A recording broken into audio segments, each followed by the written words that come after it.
आप एक बार गौर करके देखो, मुंबई के ऊपर अहमदनगर के किले से लेके कन्याकुमारी तक और इधर बंगाल से लेकर उधर गोवा तक, ये पूरा साउथ इंडिया को आप नजर में रखो और इस पर आप गौर करके देखो, यहाँ पर लगभग जितने हुकूमतें कायम हुई हैं और जो बड़ी हुकूमतें थी, A to Z पूरी शिया हुकूमतें, या शिया हुकूमतें हैं या मुहिब्बे अहले बैत है, यानी लगभग पूरी हुकूमत ने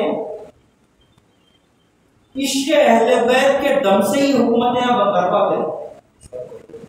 ऐसे बहुत बड़ी बड़ी हुकूमतें हैं जो कुछ साल के लिए आबाद हुई थी और सिवाने वो खंडरों में नजर हो गई। अभी जब जाके देखता हूँ तो ताजुब पता है, जंगलों में इतनी जर्री इमारतें कौन बनाया था मालूम नहीं। और जितना मेरा मुताला है, मैं समझता हूँ कि अगर साउथ इंडिया में अगर नजर दौड़ाएंगे तो एक दो नहीं बल्कि हजारों इस्लामी पायगाह, इस्लामी हुकूमत के पायगाह आज भी अपनी हैं। उसी में से साउथ इंडिया में जो सबसे पहले वो शिया हुकूमतें डली वो जमीन है कर्नाटक। दिल्ली के बाद में 700 कुछ साल पहले लगभग सबसे पहले जो मुसलमानों की हुकूमतें डली वो कर्नाटक में डली। हत्ता कि आज भी आप नजर दौड़ाओ तो बहुत बड़ी बड़ी इस्लामी रियासतें आज भी वहां में जो मुसलमानों की खालिसतन आबादियां हैं वहां पर। आप देखिए भटकली हुआ, अलीपुर हुआ, जो रहते हैं मुसलमान। बीजापुर की हुकूमत हुई, विजयनगर की भी कर्नाटक में ये शहर, ठीक है। उसके अलावा औरंगाबाद हुआ, इधर हुआ, गुलबर्गा हुआ, ठीक है। इस तरह से बड़ी बड़ी जो इस्लामी जो मरकजी हुकूमतें थी, आप देखें कर्नाटक में बहुत मिली, चाहे मैं बहुत सारों के नाम ना जानता हूँ। एक तारीख की किताब देख रहा था, उसमें लगभग पूरे गुलबर्गा में जो मरकज वगैरह जो इस्लामी हुकूमतें रही, 200 से ज्यादा बड़े बड़े जो है ना हुकूमतें वो जमीन में थे।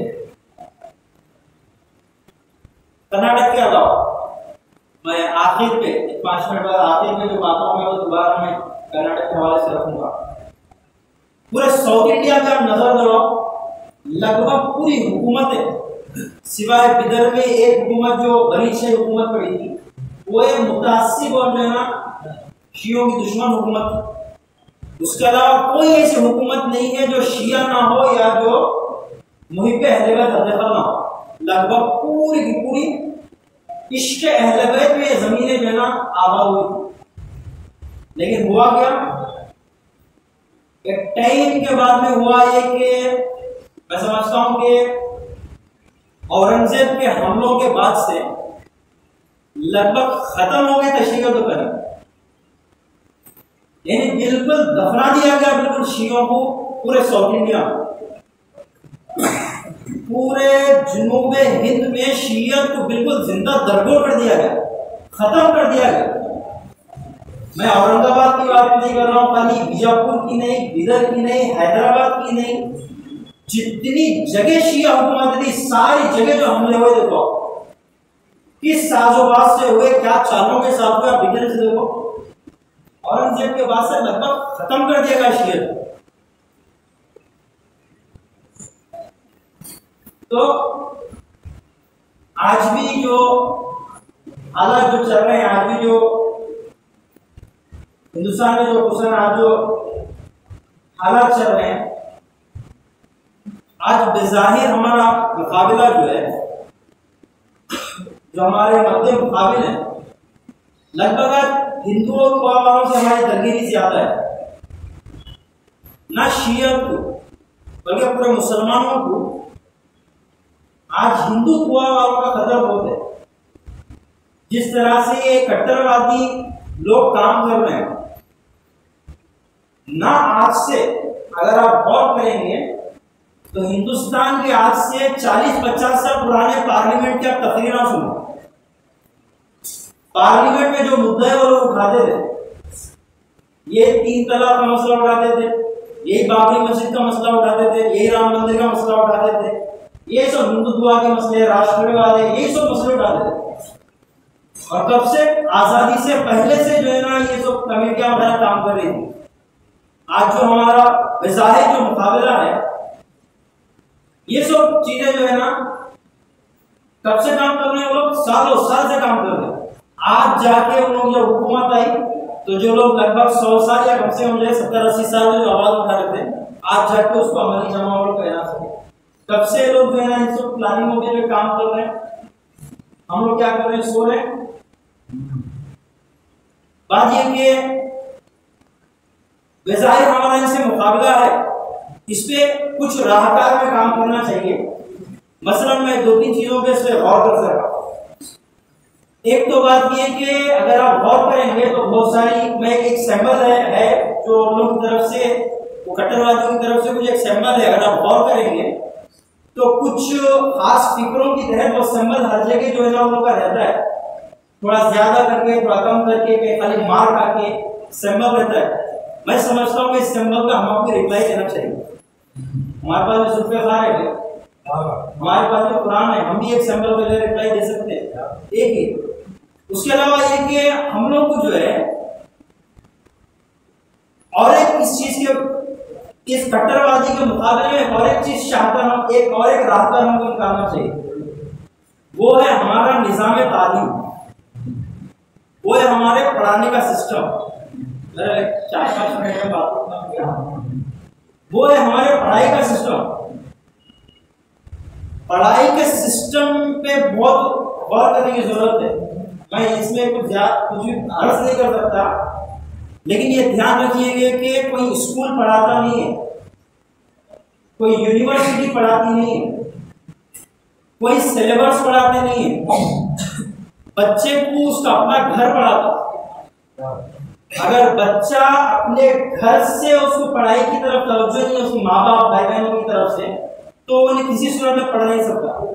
एक निज़ाम तालीम। दूसरा है इस कट्टरवादियों को जवाब दे सकते हैं हम लोग, वो है निज़ाम तबलीग से। अपनी बात को रखने का एक सिस्टम हमारे पास अच्छा होना चाहिए। हमें गौर करना चाहिए अपने निज़ाम तबलीग पर। 2, तीसरा हमारा निज़ाम तिजारत।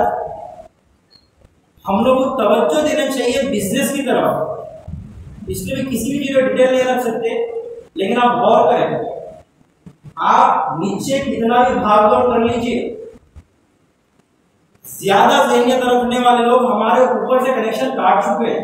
अगर आप गौर करें, निज़ाम तिजारत के हवाले से इंडिया में रहने वाले मुसलमानों के लिए तगड़ी फिक्र ऊपर से होगी।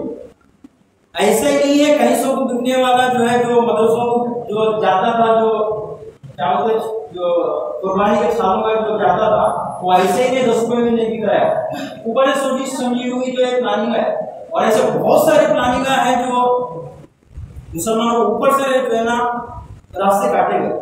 इन चीजों पर गौर करने की जरूरत है। मैं आखिरी बात ये रखता हूँ, खाली एक जुमला इस बारे में रखता हूँ कि हमारा जो हिंदुओं से, जो हिंदू कट्टरवादियों से जो अभी जो मुश्किलात है, ये माकूल और गैर माकूल का सवाल नहीं है। यहाँ पे कुछ नहीं समझ रहे हैं, उलझना है, उसको समझाने की जरूरत है का सवाल नहीं है। यहाँ पर मुश्किल जोर और कमजोर की है, यहाँ पर बात जोर और कमजोर की है, यहाँ ताकत और गैर ताकत का सवाल है। यहाँ पर हम ज्यादा है, ताकत है, तुम कम है, कमजोर है का सवाल है यहाँ पर। उसके अलावा देखेंगे आपके, ये आखिरी बात रखता हूं मैं, वो ये कि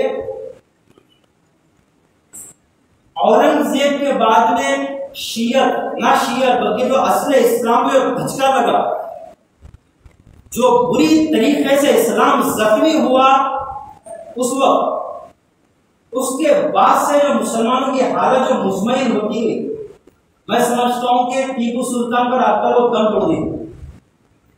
हम लोगों का सवाल हो चुका टीपू सुल्तान से। फिर वही सरजमीन कर्नाटक के मैसूर साहब, शेर मैसूर टीपू सुल्तान से बिल्कुल नाबूद कर दिया गया। उसके बाद से मैं समझता हूं कि मुसलमान बिल्कुल खत्म कर दिए गए।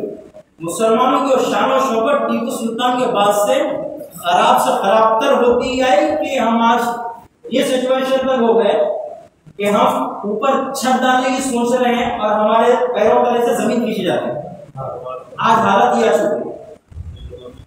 और मैं समझता हूं कि अगर हमको कुछ करना चाहिए तो सबसे पहले फिर पीछे जाना चाहिए और दोबारा से हमारा आगाज वही टीपू सुल्तान से दोबारा होगा। जहां पर टीपू सुल्तान का खात्मा हुआ दोबारा से हमको वहीं से आगाज करना चाहिए। और अभी जो ये थोड़ी पहले जो राष्ट्रीय वाले जो वहां पे जो है कर्नाटक में जो रूल आया हिजाब के खिलाफ और दायरे इरान के खिलाफ भी हिजाब के बाद ही से शुरू हुआ था। जब शाह की तरफ से फरमान आया था कि हिजाब नहीं पहनना तो वहीं से फिर जो है दायरे जहां बात की इज्जत की है वहां पे फिर कोई बर्दाश्त नहीं करता। आप देखिए वो हमारी बहन जो है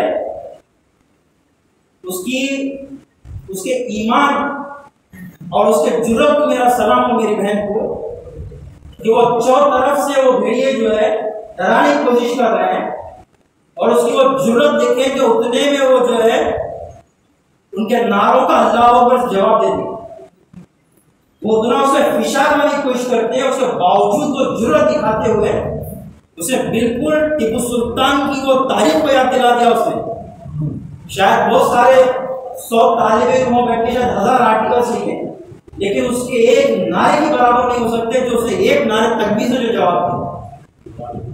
मैं उसकी सलामती के लिए और उसके इख्तियार के लिए दुआ भी करता हूँ। अस्सलाम वालेकुम रहमतुल्लाहि व बरकातहू। ये ऐलान इसलिए कहा गया